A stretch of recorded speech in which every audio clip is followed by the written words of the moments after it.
Good morning, everybody. Thank you all for being here. My name is Homi Karas. I'm a senior fellow here at the Global Economy and Development Group. And we are here to hear about the latest Development Cooperation Report 2015 that's been launched by the DAC. I've left my copy to wave on my chair, but here is a looks like a large report, but is actually comprised of a whole series of very easy to read vignettes, which taken together actually convey a very interesting message. Thank you, Eric. So the report really talks about how we're going to move to implementing the Sustainable Development Goals, and talks a lot about the role of partnerships. It suggests that partnerships are really going to be the driving organizational force for implementation, and then it draws out a number of lessons of what successful partnerships look like, and also indicates that not all partnerships are successful. And I think that that's something which is really important to bear in mind. So the running order this morning is going to be as follows. I will shortly introduce and give the floor to Eric Solheim, who's the chairman of the DAC, the Development Assistance Committee of the OECD. It is the DAC that has issued the report. And we'll first have a very quick, very slick video of the highlights of the report, what you can look forward to if you, as you read the report. It's available online. Then Eric will make a few introductory remarks, and then a panel will come and join Eric on the stage, and we'll have a discussion about the key points of the report.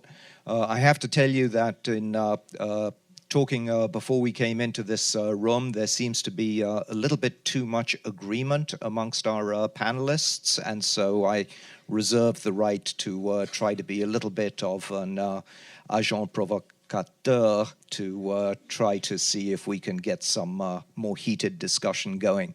We'll have a discussion. I'll try to leave plenty of time for Q&A. And we have this scheduled to end at 12:30. So let me quickly introduce Eric Solheim.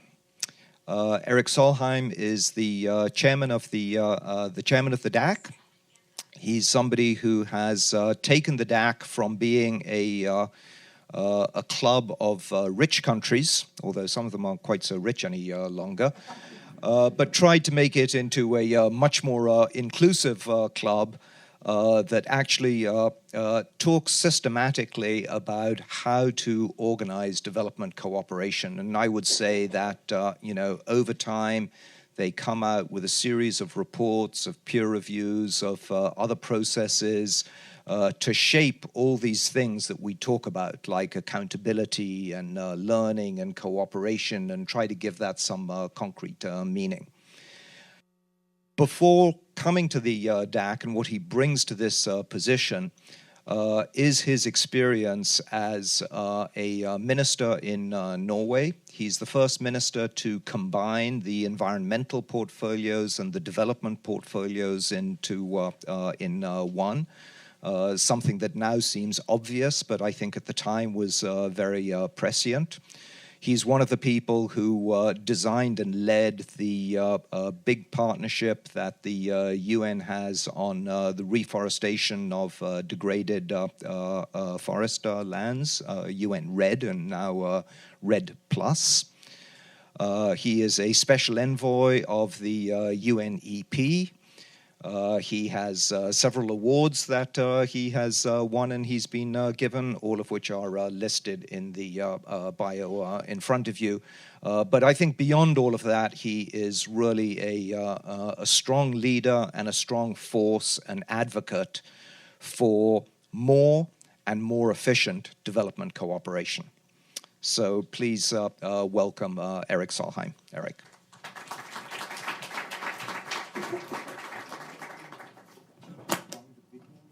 Oh yeah, Speak okay. first.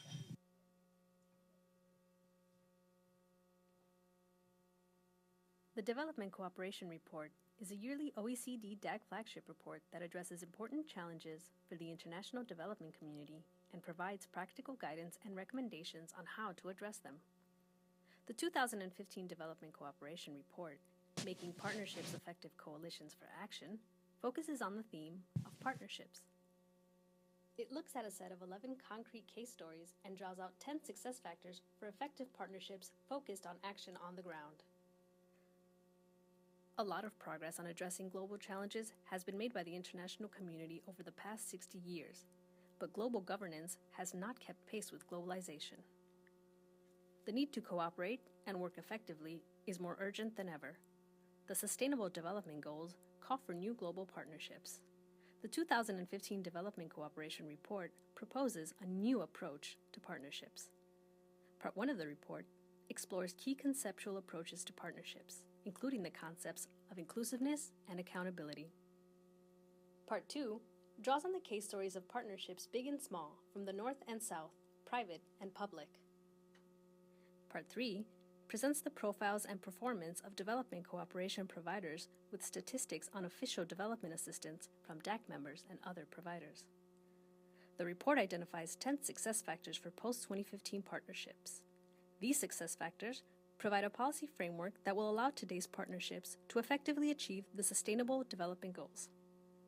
This framework can help to set in motion a virtuous circle of results on agreed objectives and accountable reporting on those results that creates trust and encourages further engagement. Thank you for joining the discussion, and we hope you enjoy reading the report.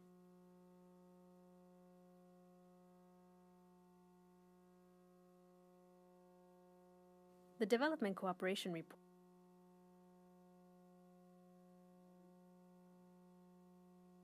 Okay. Good morning, everyone. The most successful politician ever in my nation, Norway, whenever he had something very important to say, he started speaking very, very, very low. And it seemed that I had learned from that in the video here. The more important the message, the lower you speak rather than speaking up. But however, Homie has promised that if this is too boring, he will take the role as the Donald Trump of this debate.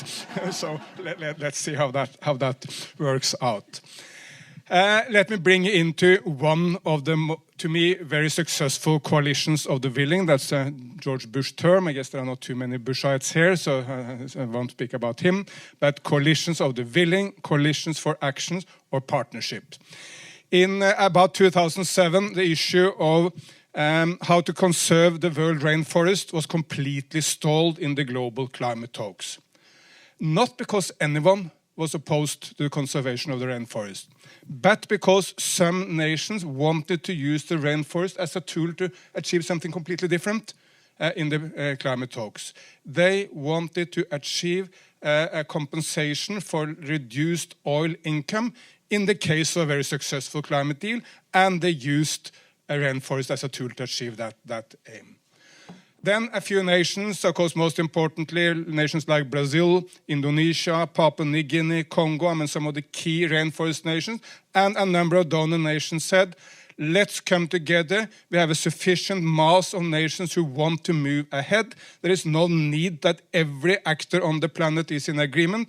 We have the political will and the money to do it. Let's just do it.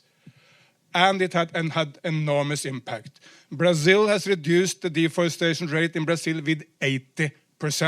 The biggest service to the environment of any nation at any time in human history. I use big words, but this is really big. Indonesia now see again the same. The destruction of rainforest is diving very rapidly in Indonesia. What happened? Some politicians took the lead. Let me cite one, SBY, or Mr. Yudhoyono, the president of Indonesia. I was there when he called every actor in Jakarta, the diplomatic corps, his own government, the business, I mean, they were all there. And he said, I have made one promise to my granddaughter, just one. and that is, I will go into history as the president of Indonesia who changed the track on deforestation, and who saved the orangutans, the butterflies, the trees, the beauty of this. It was enormously powerful. That was the political part. Then at exactly the same time, big companies, global companies like Unilever and Nestlé said, we cannot work with our consumers in the Americas or Europe based on the destruction of the rainforest. For sure, palm oil is a key element of many of the products, but it must be produced in another way. And then big companies in Indonesia itself, like Wilmar, which is the biggest palm oil company, said, we can do our business without the destruction of the rainforest. And then civil society organizations also stepped up. Greenpeace, WWF. Greenpeace started by naming and shaming those companies who did not behave, but gradually stepped into the boardrooms, into discussions with companies as to how can the change really happen. And now Greenpeace has moved from naming and shaming into, in some cases, even naming and praising the companies who do well. That sits very difficult, I can tell you, with Greenpeace, to name and praise big commercial capitalist companies, but they do it. And they add combined forces here, politicians, business, civil society. None of them could have done this trick alone. Only the combined forces of the three could make this enormous progress. For sure, it's a lot yet to be done, but it's one successful coalition for action. Let me cite one other. Around the late 1990s, Bill and Melinda Gates decided that they had done whatever they could do in the sector of the IT. They had been enormously successful, probably the richest on the planet.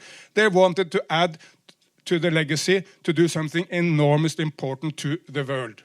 They looked around and they decided that the health sector was a sector with very limited innovation. There's a lot to be done there. And they initiated a huge number, and not alone, there are many, many other partners, like Gavi, the Global Alliance for Vaccinations and Immunization, and a number of other institutions. And since that point, about 7 million lives have been saved that are children who are immunized and vaccinated, and which, according to all historical statistics, otherwise would have been dead. Because they would not have been dying in one big catalytic event which will have been covered by the media, but one by one in huts all over Bangladesh or Ethiopia or Nigeria, covered by no one, missed only by the parents, but still probably 7 million lives have been saved. That has not solved all problems in the healthcare globally, but it has made the world such that the historical big killers, the polios, the smallpox, all the big transmittable diseases are now rapidly declining as killers of humanity. You know what is the biggest source or cause of death for people between 15 and 30 on the planet? Exactly, road accidents. Because it shows that we need to step up in road safety, but it also shows the enormous, fantastic success in defeating the transmittable diseases, which kill nearly everyone up to this point. So modernity doesn't suck. Modernity is enormously positive in nearly all aspects. But these coalitions, Bill and Melinda Gates was at the core. They brought in governments, other actors. I mentioned Philippe Douste-Blazy, a French former minister, played an absolutely key role in this, set up a huge number of health-related partnership, innovative partnership, targeted results in this sector, and it paid off. This report sets out a huge number of other partnerships. Some of them where the OECD has been a key component, like, say, Aid for Trade, or the partnership for the fragile states. There are other partnerships where the OECD has been key. There are a number of partnerships where the OECD has not played any particular role whatsoever. So it's a mixture of partnership, and for sure there are many, many, many partnerships which are not covered in the report, but we want to set the debate about how we can achieve better global partnerships. To me, there are two main reasons why we need partnership. One is that in the complicated modern world, very few issues can be resolved by governments alone. Maybe in the past, government could just give the directions and did make the decision and tell everyone to follow. But now, nearly always, if you want to be successful, a government must partner with business and with civil society and with local governments and with many other actors in true partnerships, not just by giving the directives, but in true partnerships. So without partnerships, it's very, very hard to achieve the goals which we will set in 2 weeks' time in New York. The other is that on many issues, we cannot wait until there is global agreement in any detail. If we had waited for everyone to come on board on the rainforest, we would have achieved nothing. But it worked the opposite way. When we have achieved a lot in the real sphere out there in the Amazon and in Southeast Asia, then it came back to the climate talks. And then everyone agreed. So now it's part of the globally agreed global agenda, but it was not at the beginning. So for these two main reasons, we cannot wait always for everyone to agree and for the latecomers, and because it's too complicated for governments to achieve everything on their own, we need many partnerships. In 2 weeks' time, we are at a real crossroads of humanity, because you're used to big words. But this is an event which really deserves it. It's the highest level ever meeting in human history. President Obama is there. Xi Jinping is there. All the real leaders of the world are there. I mean, it's hard to think of anyone who's not in New York in 2 weeks' time. We will set the Sustainable Development Goals. And these are beautiful goals. Basically, they're agreed by everyone. But we do need to discuss the policies under which we can achieve them, and how to mobilize the resources which are needed to achieve them. And that is when they set the goals, that is the next important debate, and we want to intervene in that with this report about partnerships. Finally, what are the lessons learned from partnerships? Let me mention a few. The most important is, as in every other aspect of human life, it's all about leadership. You cannot do without leadership. There's a lot of issues which can be led from bottom up, not to underestimate the lead role which can be played by a business person or a civil society activist. But on some issues, you need the high-level political leadership. You simply can't do it without it. Secretary General of the UN has led on sustainable energy for all. That's given that energy to that. Without President Yudhoyono or President Lula of Brazil, the Rainforest Coalition would not have really gained momentum. Without Bill and Melinda Gates, I mean, they have no legitimate authority in the world. But the world works in the way that when Bill Gates knock on the door, every president in the world will open the door and invite him in for a discussion as to how we can achieve something combined. So the power is enormous, even if you are not elected to anything. So we need leadership, and to focus on that is key. Without leadership, and politicians are very reluctant to lead. Many politicians believe that if I take the lead, I will just get the problem if anything goes wrong. I will not get the benefit if anything gets right. So people are very reluctant to lead. They must be forced to lead, they must be pushed to lead, they must be encouraged to lead, and that's really the issue for all of us. Let me add that partnerships are more likely to be successful if they are as inclusive as possible. Try to bring everyone into the big tent. Don't exclude anyone. Bring everyone on board. But don't wait until everyone has agreed. Then we won't achieve nothing. We should, added to this, we should try to build the partnerships on the institutions which are already existing.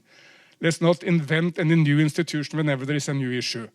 Partnership is not to set up a new big structure, a new organization, a new headquarters, a new CEO, a new central committee under Joseph Stalin. It's not only like that.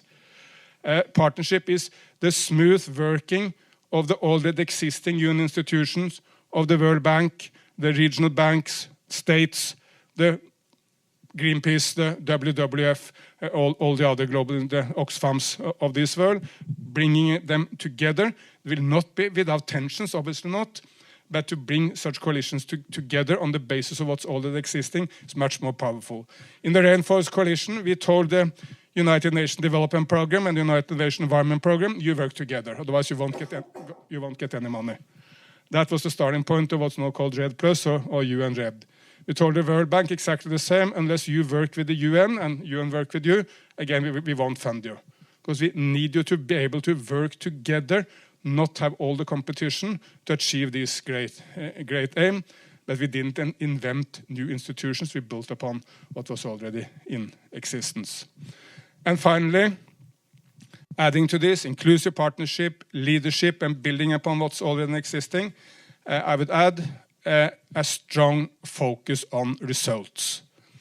The kind of sector which I have been working in for the last many years of development, there have been far too often people saying that, please remember that our intentions are good. I have a nice heart, try to do my best for Africa or for the environment or for whatever it may be. But we cannot accept to be judged on the input or on the intentions. They must be judged on the results. Some areas it's easy to measure results. For rainforest it's very easy. I mean, the spy satellites, which you Americans have very kindly provided to the world, can basically photograph every single tree in the Amazon rainforest. So there is no way you can cheat on this. We know the level of reduction of deforestation down to the last tree. So it's very easy to measure. When Bill and Melinda Gates went into vaccination, it's also fairly easy to count. You know the number of children you have vaccinated against polio, and you know that every child who has been vaccinated with polio won't get the disease. It's as simple as that. Because it's much more complicated to make a judgment as to whether an African nation have established a healthcare system which really can give a treatment to a cancer patient or to someone with a heart attack. It's much more complicated. So some issues are more complicated to measure. It's also somewhat more complicated to measure education. But still in education, we have a system to evaluate what is the level of knowledge of every 15 years old in the world. It gives, for instance, the amazing results that 15 years old in Vietnam are now doing better than 15-year-olds in the United States of America, or 15 years old in my nation, Norway, which tend to believe that we are on the top of the world in every aspect. Maybe time has come for us to learn from the Chinese, the Japanese, the Koreans, the Vietnamese, rather than running around the world telling them how the world should be organized. So measurement is useful, and focus on result is useful, and it will also turn the world around in a number of issues, because it will show that the one-way street where the United States, Europe, Japan were running around telling the world how to behave in development is the old days. The new days is that we can all in different ways learn from each other. There is not one nation which we cannot learn something from on the entire planet. Okay, this is my introductory remark, and then you will play the role as Donald Trump so we can get into some discussion.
Thank you.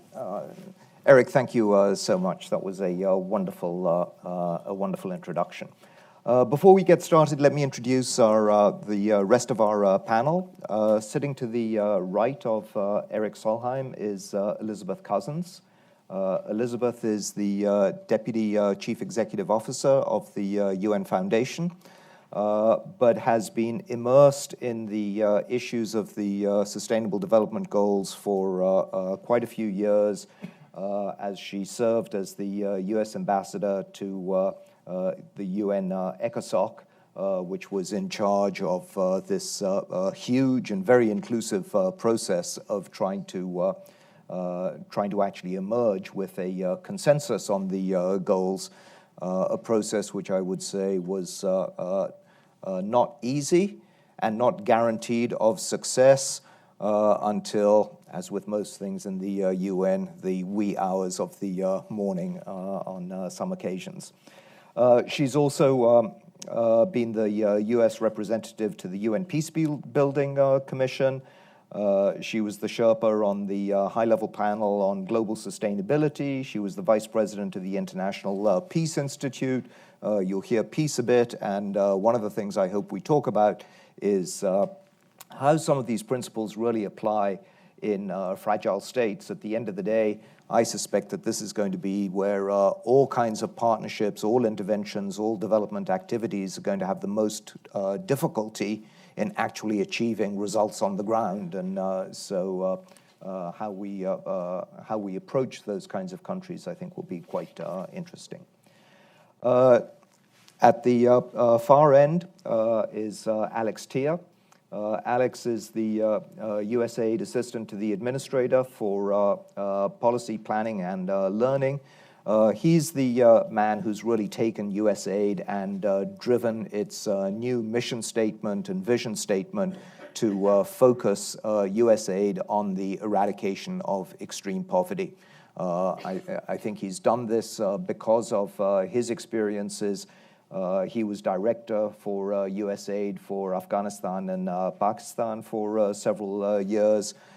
He's been the director of the project on failed states at Stanford and has been in development cooperation, actually looking at how organizations interact with each other on the ground, the competition between them, the overlap between them, all of the nuts and bolts of actual delivery of development cooperation that I think sometimes gets forgotten in when we talk about these very grand schemes of partnerships and other things at the global level. So, Eric, I wanted to just start with one question. Usually the development cooperation report is actually about aid volumes, aid effectiveness. What people look to the DAC for is money. And indeed, in the successful partnerships that you mentioned in RED+, money was at the heart. Norway made an enormously generous contribution. For the health partnerships, the Bill and Melinda Gates Foundation made an enormously large contribution. So there's a bit of a sense that, historically, money has been behind, serious money has behind successful partnerships, and there's a worry that today people are talking about partnerships because they don't have any money to put on the table. So are you talking about partnerships in this report because there isn't more ODA money and you don't want to say so quite so bluntly? And, if that is the case, is it really going to be, are partnerships really going to be able to flourish in an environment where, as we all know, aid, budgetary resources are in very, very scarce supply? Let me just first tell you that you will get all the facts and figures about development assistance also from this report. If you want to know, say, how New Zealand is doing on development assistance, or for that matter, United States of America, you can see all the figures are here. So that's a kind of appendix to the report. Development aid is at the highest level ever from the OECD nation. It's at $135 billion. If you add what China and a number of others outside OECD is providing, we are at about $150 billion. That is the highest.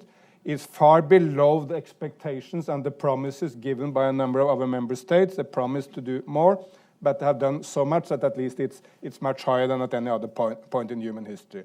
But we need to compare the numbers.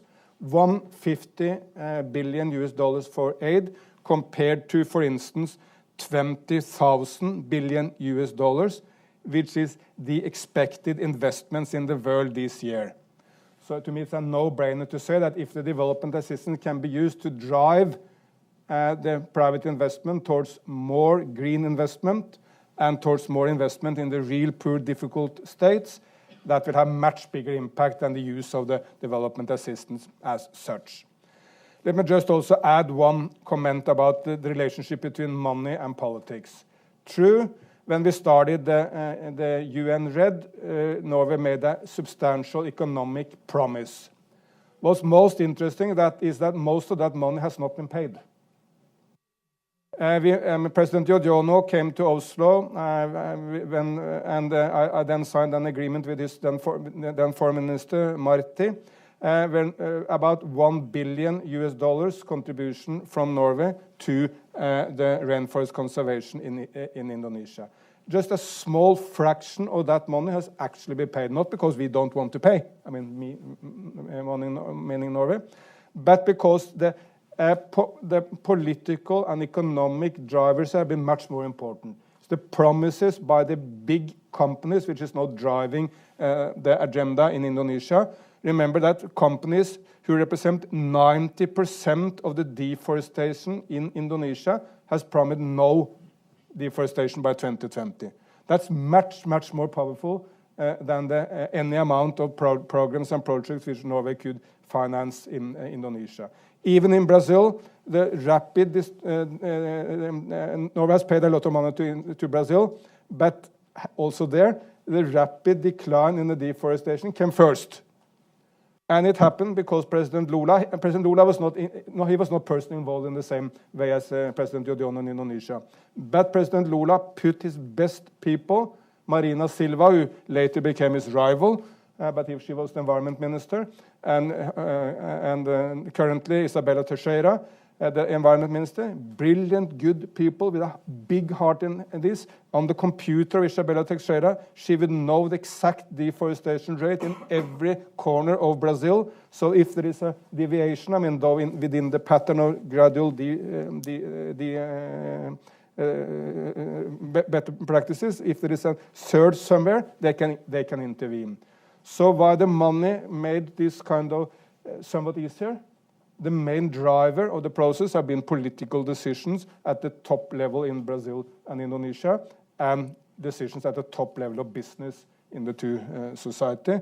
And so we should look into this. Money still counts. We should not at all speak as if development assistance is not important and powerful. It need to increase, but politics is more important.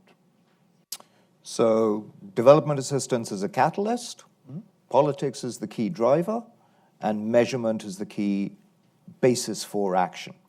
In the 1960s, a man was standing on TV in Singapore crying. His name was Lee Kuan Yew. He has just been kicked out of the Malaysian Federation, and he didn't know what to do with Singapore. At that point, Singapore had a GDP per capita of $450. When Lee Kuan Yew passed away to God earlier this year, and he definitely deserves a place near to God, Singapore was at $55,000 per capita and compete with Switzerland and maybe Norway of being the richest nation on the planet per capita, depending on how you measure it. How that happened? Well, not because he had a lot more money than anyone else, but basically he got the political decisions right. When others, for instance, didn't believe in a market-based economy, he believed in that. When others didn't believe in a strong, dedicated state, he believed in that. When others said education is not so important, well, he said we need to educate everyone in Singapore, and we need to do it very rapidly and maybe heavy-handedly, but we need to do it.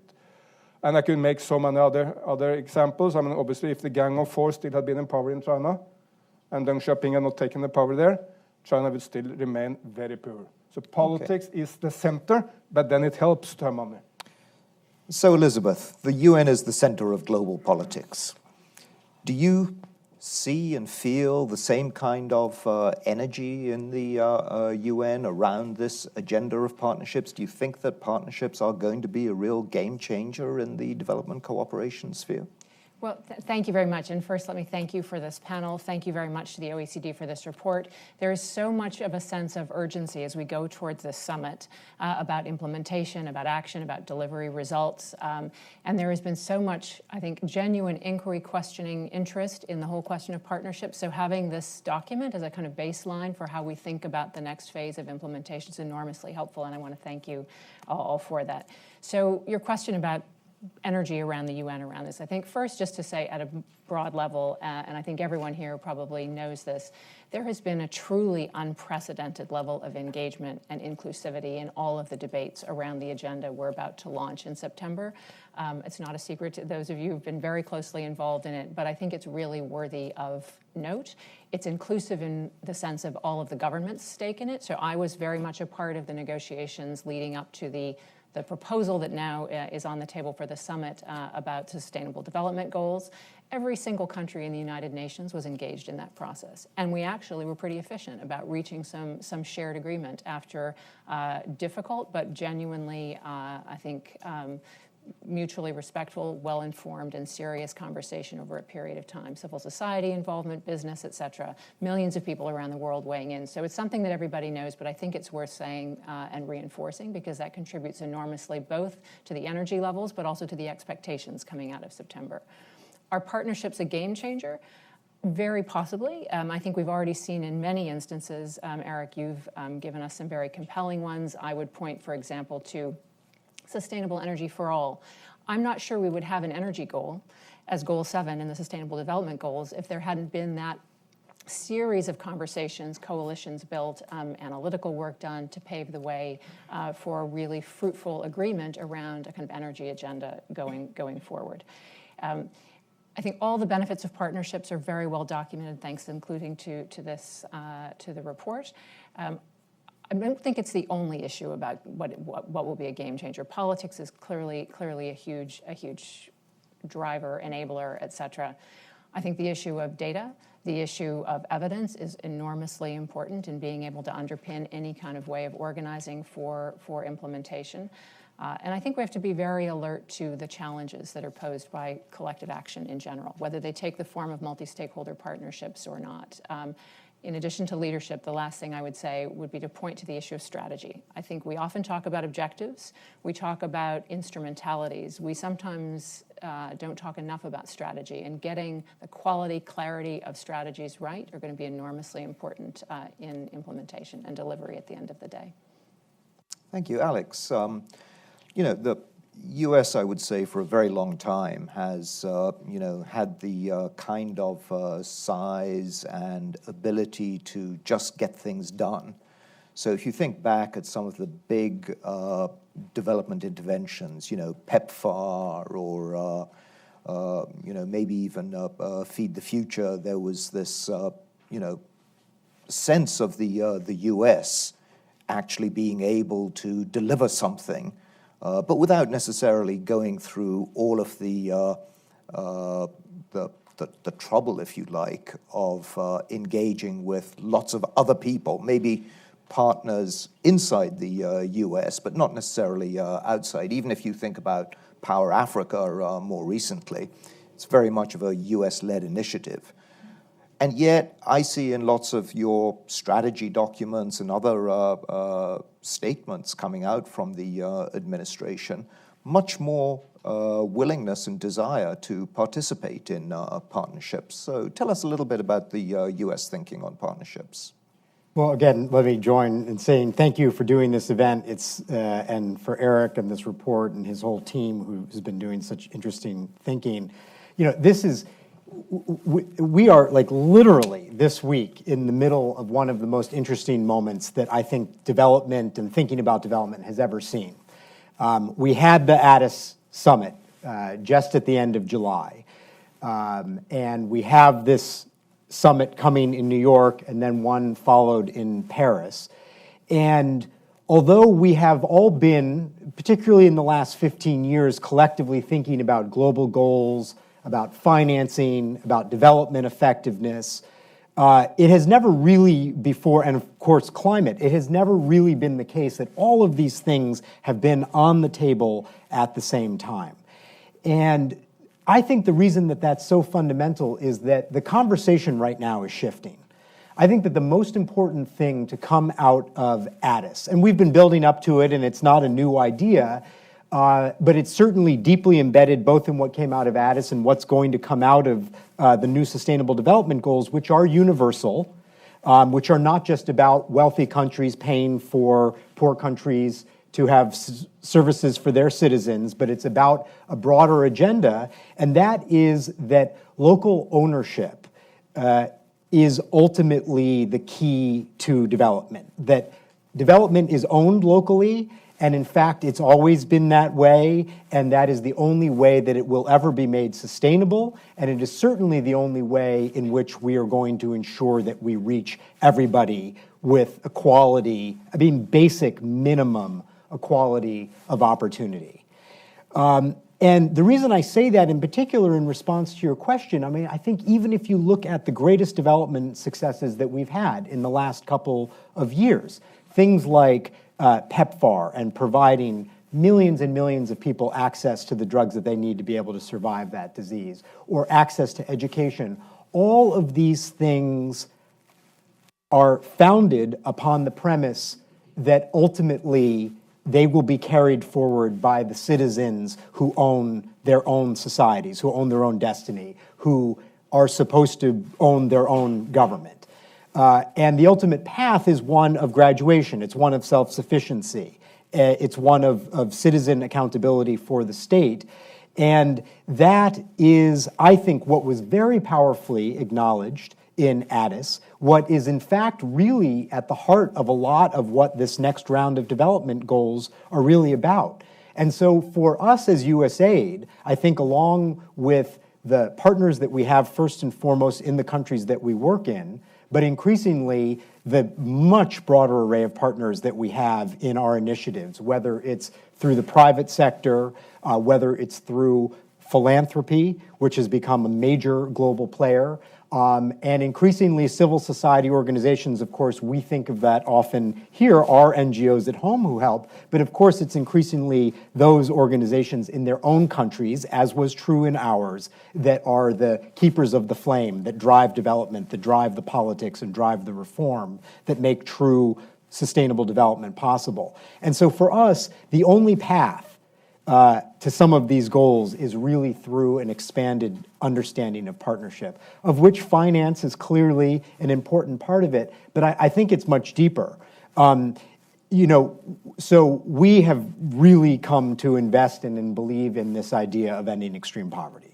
And President Obama, I think, got ahead of the world in a wonderful way in 2013 when he first announced that the United States would join together with its allies to end extreme poverty. That, of course, is SDG 1 or 1.1. And in many ways, I think, serves not only as a capstone for a lot of the other goals, but it serves as this defining vision that I think is really the greatest endeavor that humanity has ever committed to undertaking, that we will truly include everyone to the level that they can enjoy a life of basic human dignity. So let me push you a little bit on that. So, some people have said, well, maybe we should have partnerships for, each of the goals. So do you think it would be a useful idea to have a partnership for ending extreme poverty? And if so, what would that look like? Or is ending extreme poverty something that will result from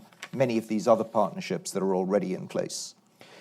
I think it's very much the latter. I think that the idea of the partnerships, when you look at something like Feed the Future, is probably the most powerful, long-standing example in the last couple of years that this administration has really looked at the question of food security and nutrition, and how do we create a partnership that has these elements of local ownership, that has public-private partnership, because, again, that's the only way you're going to be able to sustain these things, that brings in science and technology and sets clear goals.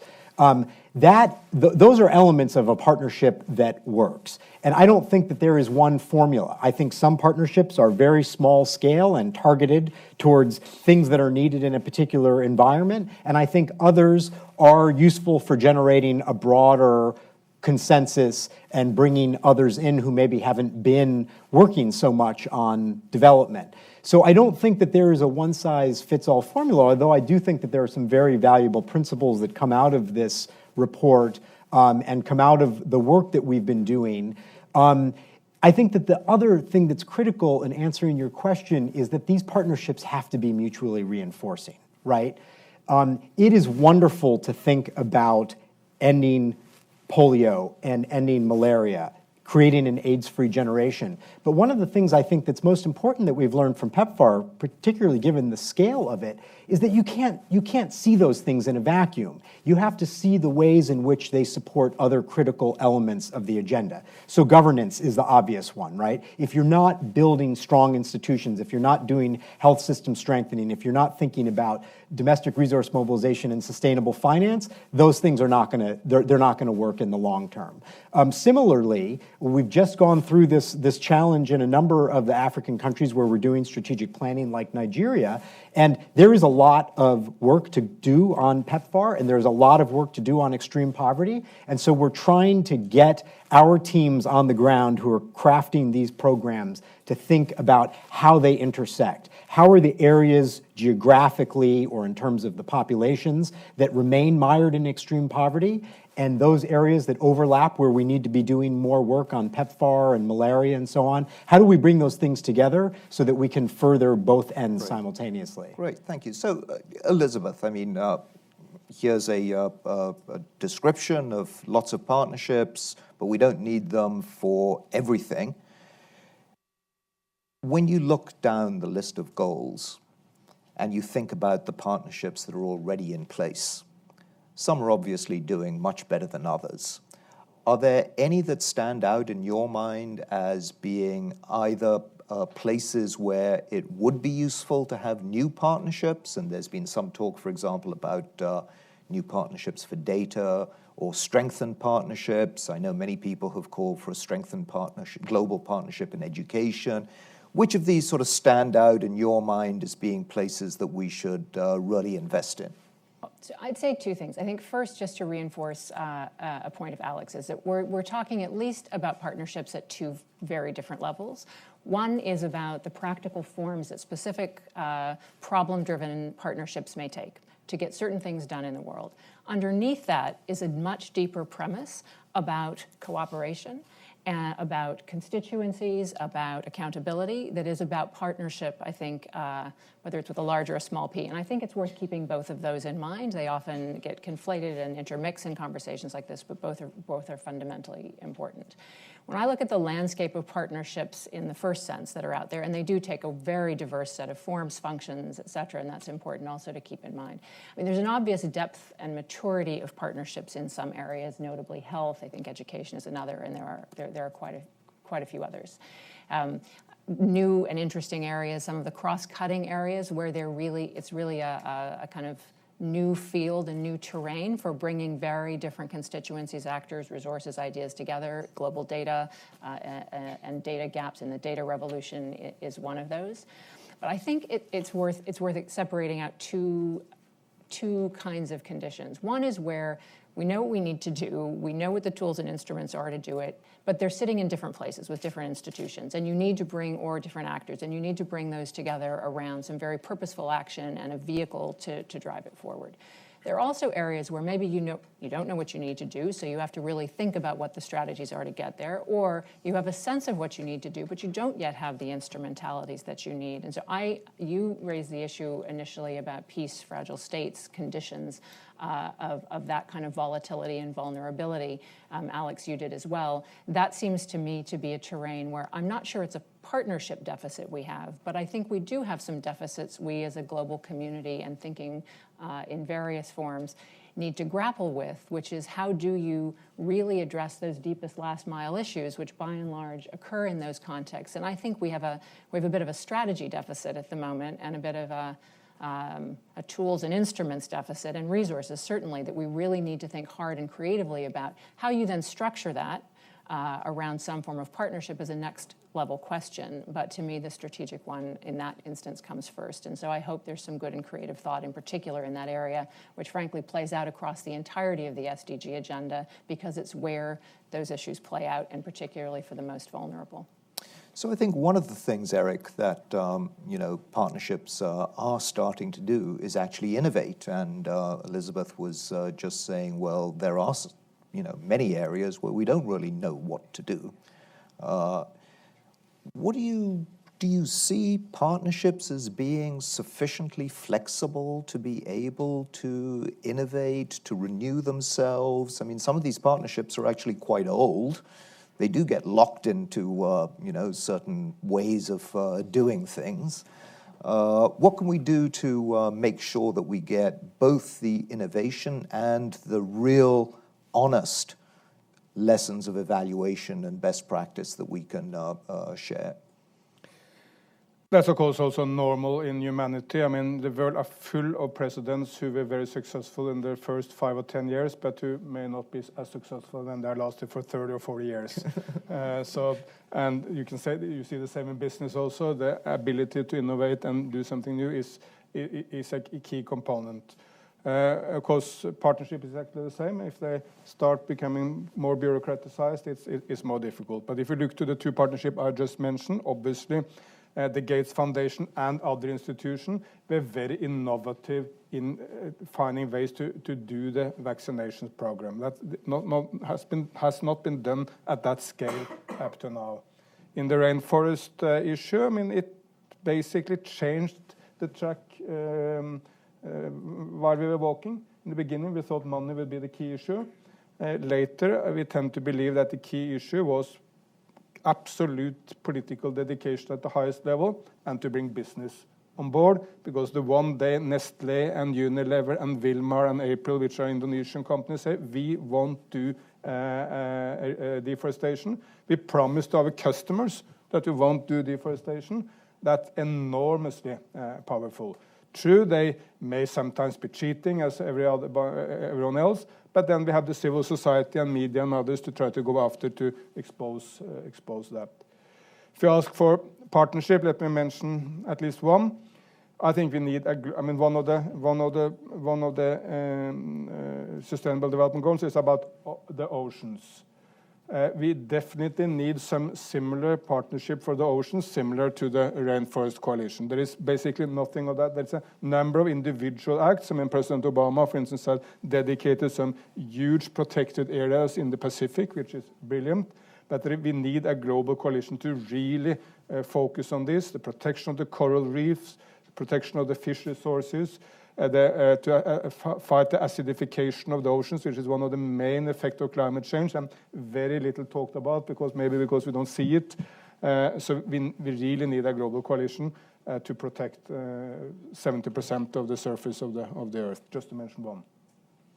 Elizabeth, I want to come back to you because Eric brought up this idea of leadership.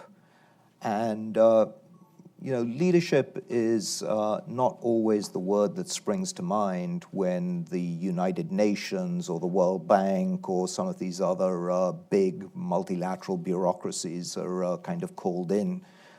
Yet at some level, they're often the basis for partnerships. They serve as the secretariat for partnerships. How to use that? And all partnerships seem to have to balance this notion of legitimacy on the one hand with effectiveness and action and just getting something done on the other hand. So how do you kind of see where we are on that spectrum and, how big organizations, the UN, others can try to better balance that trade-off? Well, of course, the UN is different things, right? I mean, it's a civil service, it's a set of operational entities, it's also a platform for convening heads of state, convening ministers, and for political conversations that genuinely involve everybody. So I think it's a lot of different things at the same time. I actually do think about leadership sometimes when I think about the United Nations and also other international institutions. But I think this is very much a case-by-case question that really needs to be looked at in a sense less in aggregate than in a differentiated sense, where there are, and I think I take very much to heart this issue of political leadership, which can come in very different forms from very different places. If that is kind of understood as a necessary ingredient to a successful coalition, which I think is exactly right, then you need to think about the conditions and contexts in which you incentivize that leadership, you reward it, you sustain it, you support it. I think that's something that probably collectively we all can do more, we can all do more to support.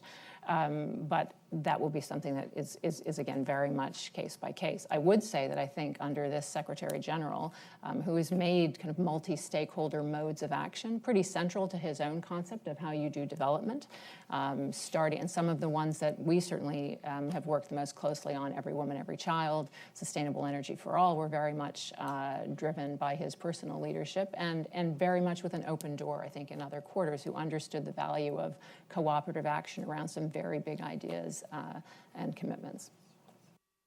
Alex, you just come from a major partnership meeting, the Global Partnership on Effective Development Cooperation. One has these forums. They're great places to raise the political profile. They're great places for an exchange of views and other things. But you also have people saying, well, at the end of the day, it's a nice talk shop. What about the real action? What do you think about, leadership as, getting action happening, breaking through all of these considerations versus being very nice and polite to everybody and very inclusive and, but ending up just talking?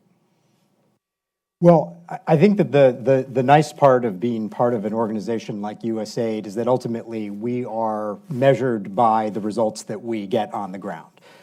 We exist to deliver. And so whenever we participate in these fora or even the policy work that we do, it's always tethered to the reality that we have a responsibility to be able to deliver real effects on the ground. I think that the question about the global partnership is a great one, because I've sat on the steering committee with Eric and a few others for the last couple of years. And one of the most interesting things to have happened in all of those discussions was very early and powerful leadership from people like Minister Ngozi in Nigeria and others on this theme of domestic resource mobilization. And just as this theme was kind of rising up and ultimately became the theme, I think, among all others, at Addis, because it is, without question, the largest funding stream for development. What countries are able to generate, that revenue that they're able to generate, and the effective spending of that revenue is ultimately going to be the thing that drives all development and sustainability. And I think that the folks in the global partnership coming out of Busan really caught the wave of that understanding, and it helped to drive, I think, the creation of one of the most successful partnerships that came out of Addis, which is the Addis Tax Initiative. So it took this big idea and got 30-plus countries and some foundations and international multilateral organizations together to say, you know what, this is a really important issue. And this is kind of like the essence of why partnerships can matter. It's a really important issue. Some of us are working on it in some places. Occasionally, some of us are working on it in the same places and not always talking to each other effectively. We need to have a basic understanding about some principles. We need to increase the amount of money that goes into this issue, and it ended up getting doubled as a result of the Addis Tax Initiative. And we need to be able to share information about what's working and why and where there are challenges, and also use it as a little bit of a mechanism to whip up political will, because nothing in domestic resource mobilization succeeds without political will and buy-in at the local level. And so that was a great example for me of going kind of from the highest of the high, what is this big emerging issue on the international agenda, funneling it through a group of organizations that actually have something to do with trying to make it happen both at the recipient level as well as at the donor level, and then crafting something practical out of it to actually get something done. And I think when you put those ingredients together, then it can matter. But you shouldn't form partnerships just for the sake of partnerships. They actually have to be tethered to real issues and real organizations that actually have a mandate and an obligation to get something done with the resources. Thanks. That's a great story. Let me now open up to the floor, and I see a bunch of hands on this side of the room, so I'll start with this side of the room, and maybe people at the other side will also wake up. Let's start with that lady in the middle, as you're right there. Yep, right there in green. Yes, good afternoon. My name is Amy Johnson. I'm an international and community development consultant here in DC, doing quite a bit of work on gender, youth, and organizational development, and thinking a lot about partnerships. And I appreciate the outline of the report and the highlights. Look forward to getting into it a little bit more detail, and perhaps this is covered in there. But I'm really interested in kind of pushing beyond some of these success ideas or the strategies, and thinking beyond lessons learned and challenges, and perhaps going to what might be the dreaded F word of failure. And I'm really curious to get the panel's thoughts on the tolerance for risk or the tolerance for failure in partnerships, and how that might be addressed both through the results that are gathered through the data collection, but also through just sort of the process evaluation. Thanks. Thank you. I think we'll take 3 questions at a time and then come back down in the front row, please. Robert Sheretta with International Investor.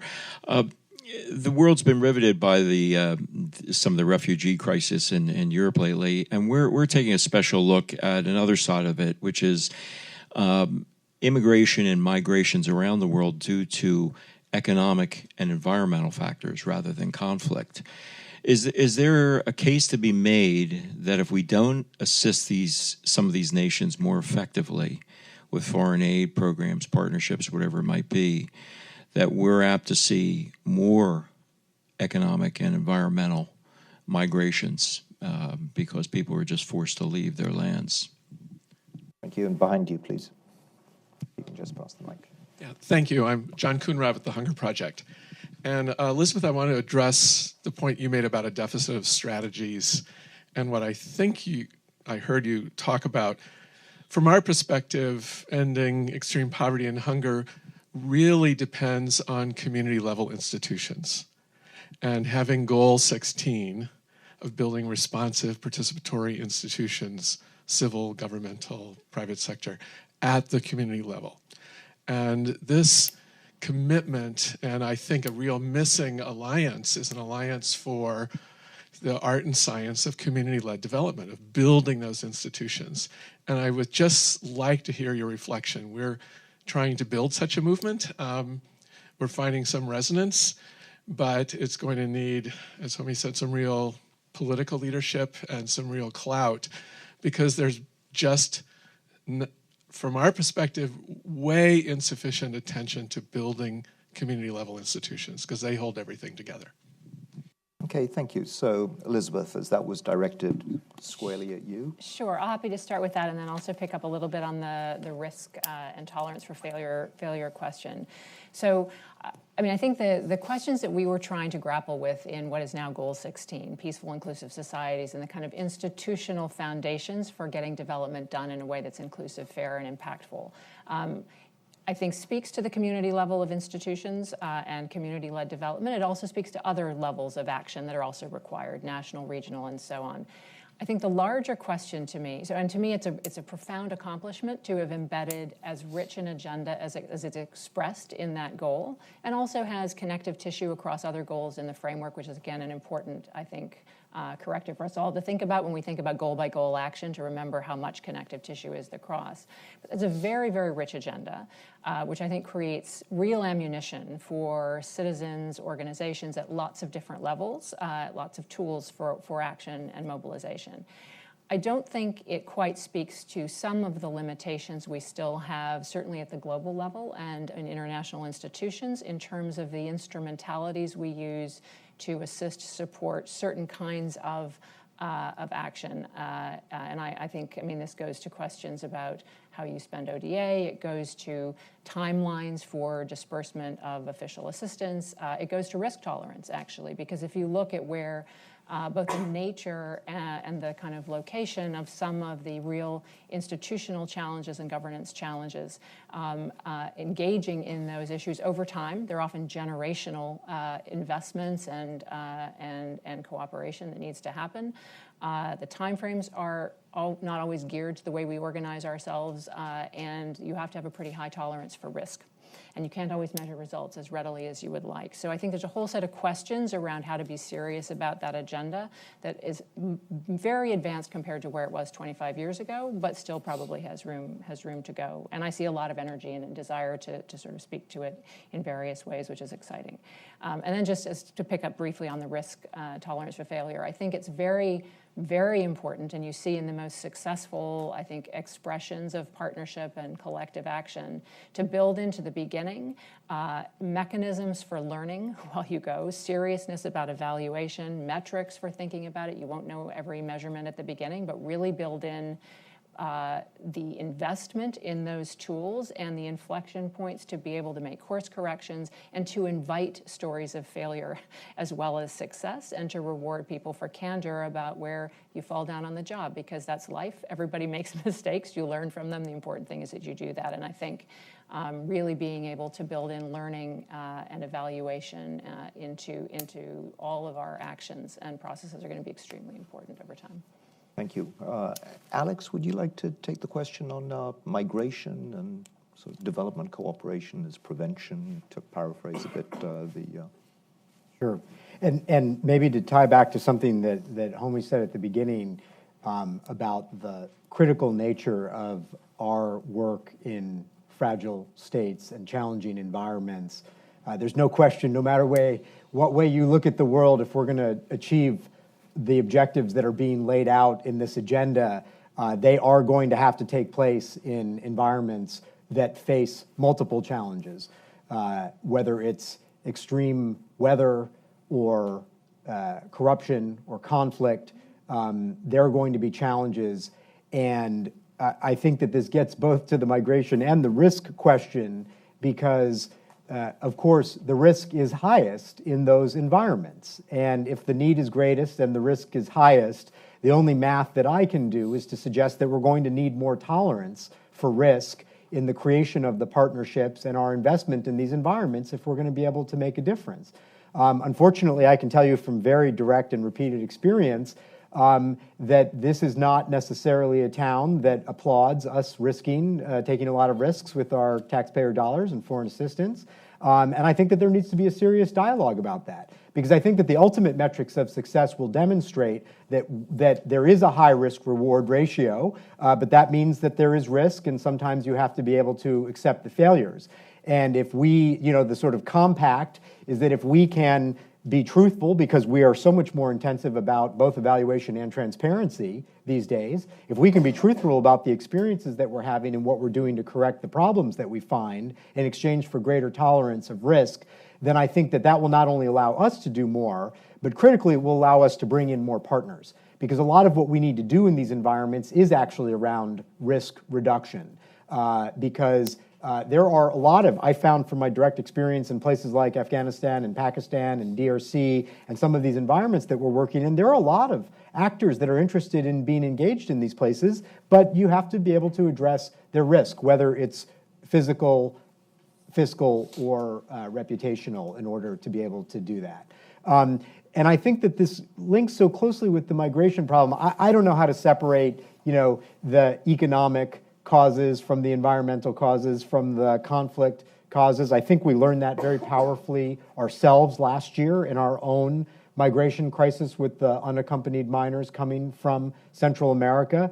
The administration has asked for significantly more money to address that problem in precisely the ways that I think that the question suggests.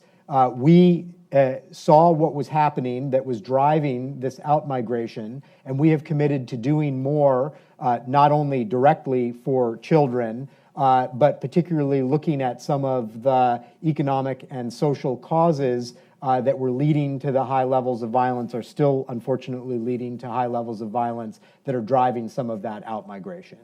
And so there's no Of course, we need to have robust policies to receive people when they find themselves out in the world and looking for help. But at the same time, we really also have to have policies that try to address the challenges in those countries, because most people don't want to leave their homes. And whether it is for environmental, economic, or criminal or conflict causes, addressing those problems in the places where they exist is ultimately going to be the long-term solution. Thanks. Eric? Migration. I mean, my nation, Norway, had the biggest per capita migration to the United States of America, next to Ireland. There were two reasons why people left, and none of them left Norway because they thought America was nicer than their own valley back home in Norway. They all thought it was better in Norway.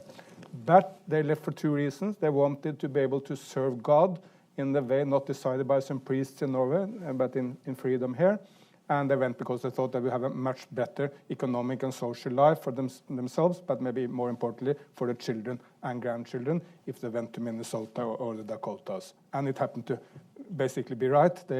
Nearly all of them, or the vast majority, got a better life here than they would have had back home in Norway those days. It's exactly the same drivers of migration today. Freedom to express yourself, or to have your political or religious thoughts, and better economic, social life, but more security. So it's absolutely clear that the long-term solution to the migration pressure is to assist in all different ways through investment, aid, etc., in improving freedom and living standards in Africa and Syria and other places. However, of course, that's only a long-term solution. It will not relieve the immediate pressure, but we need to find solutions to the immediate issues while at the same time work on the long term. And the disturbing fact now is that many European nations will be tempted to take from the development assistance for, say, Africa or Syria and use it in, say, Germany or Scandinavia because the pressure is so high. Then on risk, that's spot on.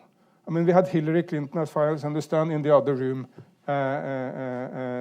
just prior to this. What has dominated her agenda for the last year? To me, at least seen from outside, two absolute non-issues. Her emails and Benghazi. Two absolute non-issues. Nothing related to her visions for America or for the world, what she really wants to achieve. That's what I think most Americans, and for sure the rest of the world, want to know. We want to know what the most powerful person in the world wants to do for America and the world. But it's completely consumed with these non-issues. And of course, I could give you any number of examples from Europe of issues which you are not aware of. But when politicians are sucked into defending themselves on these issues, they tend not to be brave. Because they tend to make the calculation that if I do something substantial, the chance that there will be a failure, there is no way you can do something big in the world without something to criticize. If you sit still, do very limited, hope that the wind is blowing somewhat gradually in your direction, it may be a much better position to be in. So we kind of force politicians to be not forward-leaning and brave, but to be very, very insecure and thinking of the next election. And that's a recipe for problems in the world. So let's do our utmost to assist politicians, to defend politicians who want to be brave. Let them get the support. Tell the media this is complete nonsense. Why are you focusing on these emails rather than on the big issues? Okay, thank you. So I'm going to take one more round of questions, and if you could be brief so that we can get everybody in. There's a gentleman with the glasses here. Great. I'm honored to be on the active side of the room today. I just wanted to actually take a bit of a literal turn in interpreting the title of this panel, which is how the SDGs can support local priorities. And I know you mean national priorities in the context of this panel, but my question is actually around subnational and local governments and the role that they can play in supporting the SDGs, which I know I think there's pretty broad recognition that they will need to play an active role. So many of the targets and goals converge at the local level, whether it's climate change and resilience to delivery of services for the urban and rural poor. So I'm just wondering, what do you think the role of local governments are in this partnership you're describing? And then specifically, I was also curious to see in looking at ODA flows, have you looked at changes over time and how they've, whether they've gone increasingly to local governments and to what effect? Thank you. There's a lady in the white jacket.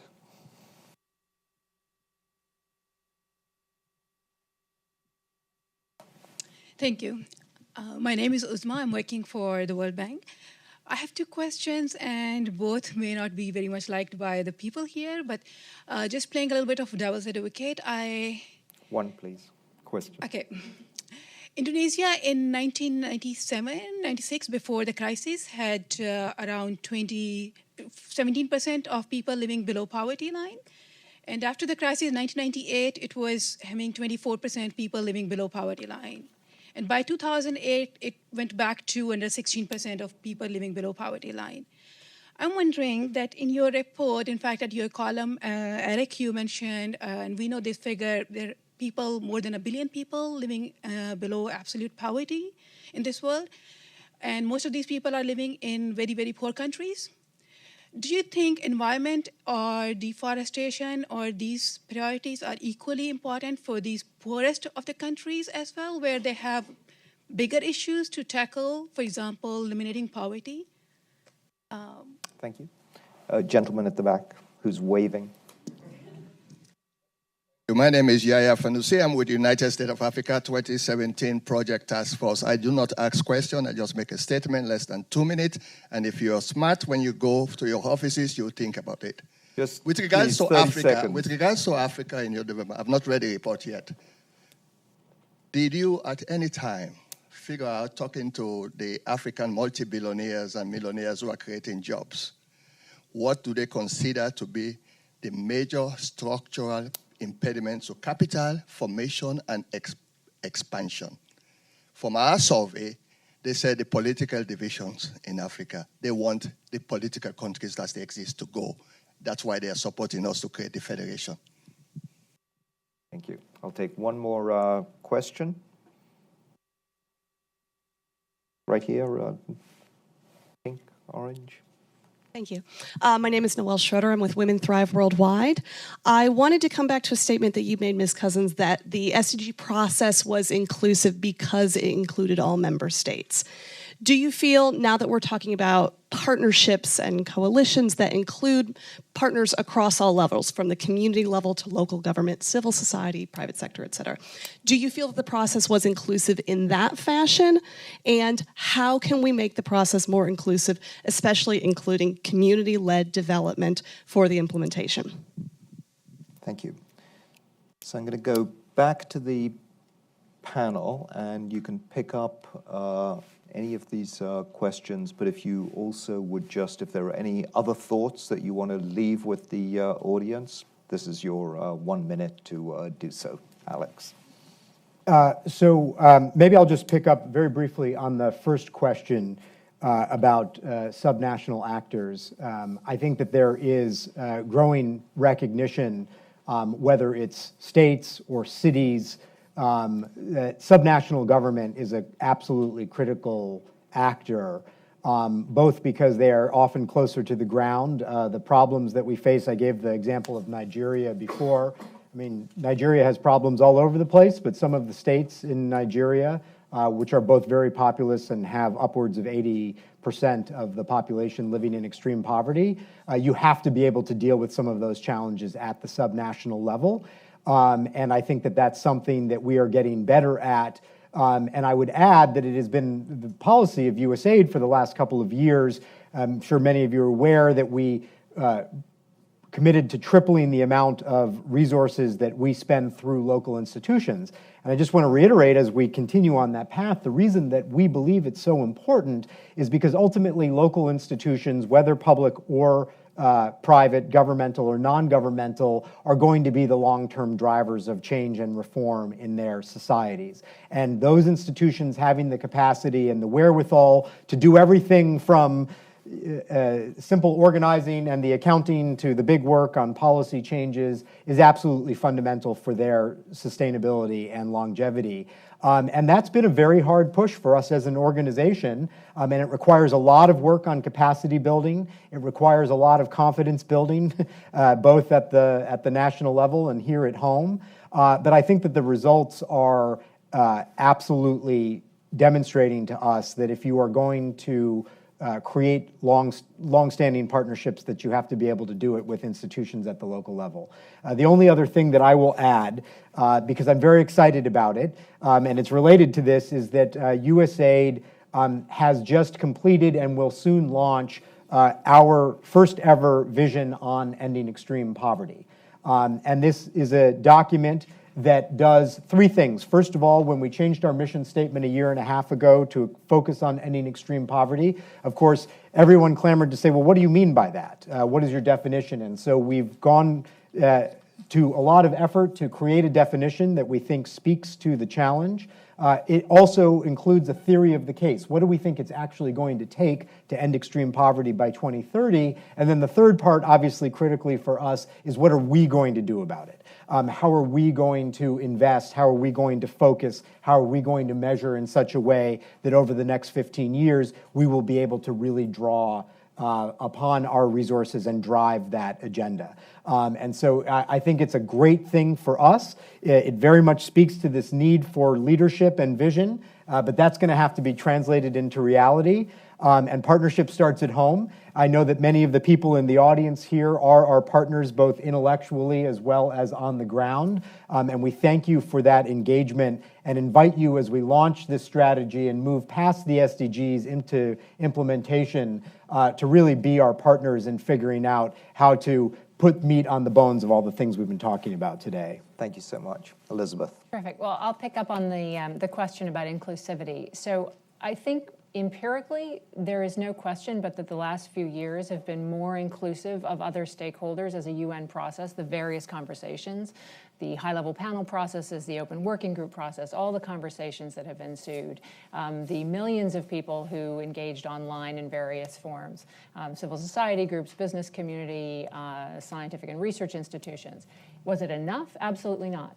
So it was more, I think, than ever before, but much more needs to be done. So to me, the real question is how do we build in, very much as you posed it, more authentic engagement at different levels by different stakeholders around different problems, around a whole series of sets of issues about action and implementation going forward. I want to connect this a little bit to the question about cities and subnational actors.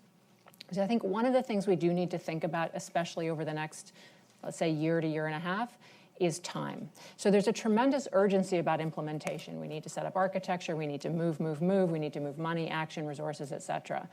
I think there's also value in taking a bit of time to digest the implications, the incredible promise of the agenda that we're about to launch, genuinely to go deeper in many different communities of practice, of geography, about what this means to them. This goes to the local ownership question on many levels, and really to think creatively, thoughtfully, and smartly about what the right kind of cooperative basis, the political basis, and the institutional and kind of programmatic basis is for action around specific issues in specific contexts. I've heard some people talk about we need a period of transition to implementation, and I think that's something really worth thinking about, at least in some areas, so we really get it right and have the genuine buy-in and engagement over time that we need. So thank you for the question. Thank you. Eric. Great. I can then focus on the Indonesia question since you have replied to the others. As I understand, this is also one of my favorite nations, and there has been incredible progress in Indonesia. In the 1960s, life expectancy was in the 40s. Now life expectancy in Indonesia is 71. What a progress in one long generation. In the 1990s, most people believed this would be the new Balkans, it would be civil wars. I mean, there were wars more or less all over Indonesia. To the country, it has made peace. And Indonesia probably sends the biggest Muslim nation on the planet, probably sends much fewer people to fight in Syria than the United Kingdom of France, maybe even fewer than my small nation of Norway. It shows the power of peaceful Islam and of responsible Islamic leaders in a nation like Indonesia. So there is enormous progress.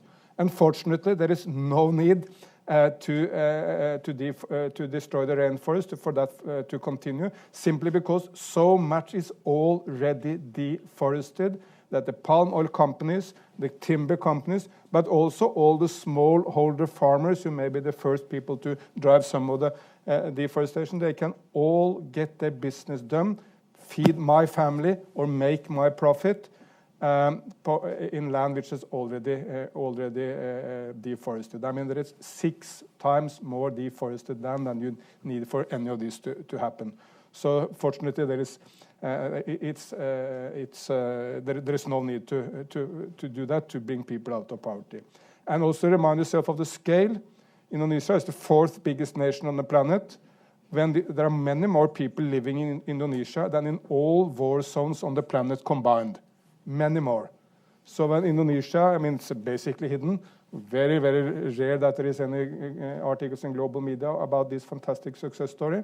Because I mean, not to say that Syria, South Sudan, Central African Republic, etc. is not important. It's very important.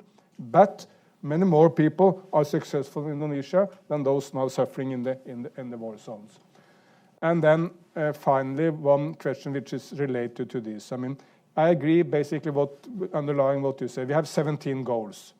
But to me, one goal still stands out as the goal among goals.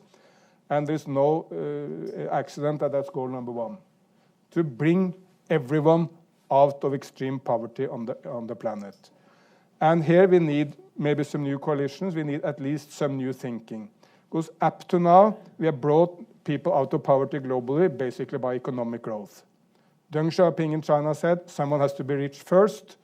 Deng never ever focused on the extreme poor in China. If you go to the United States of America, my political hero, Abraham Lincoln, well, he wanted to bring railroads to America. He was even a lawyer of the railroad companies because he thought that would bring development. He thought that if every person was able to work hard on his land or in his business, they would get out of poverty. But Lincoln, except for slavery, never focused on the very poor of America. Just bringing economic growth, and that will resolve the problem over time. However, we have set the goal by 2030, we will abolish extreme poverty. There is no way that Africa, even with 10% growth in every nation in Africa from now to 2030, that poverty will be eradicated by 2030. Nor can it happen in India by 2030 just by economic growth. You need more targeted policies to the very poor if you want to succeed. And that debate has still not really taken on board. Probably we would need cash disbursement schemes like many Latin American nations have been very successful with, maybe microcredit, maybe targeted efforts to the agriculture sector because most poor will be living in the countryside.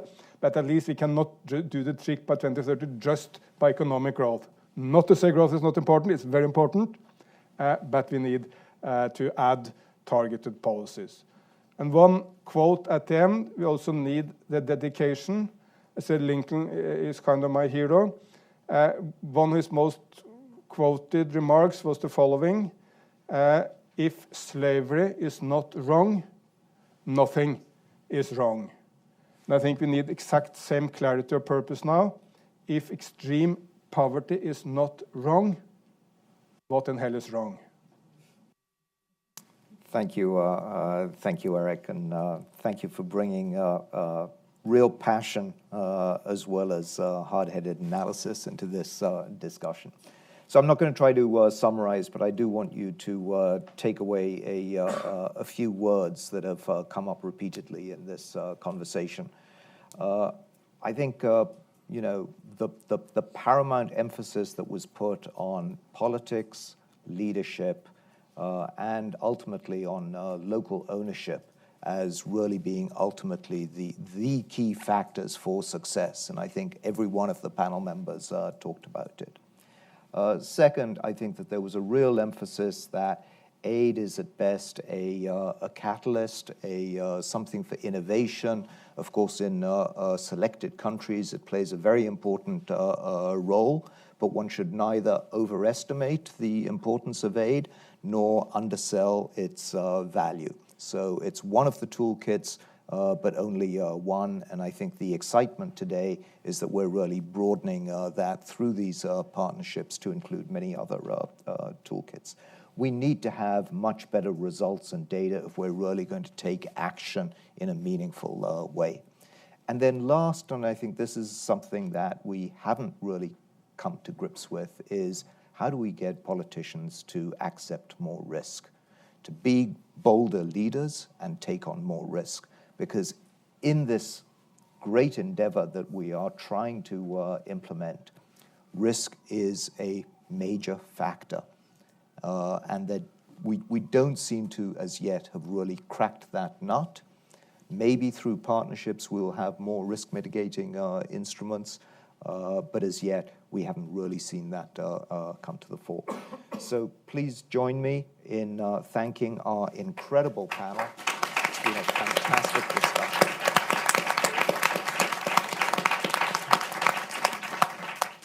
Thank you all so much.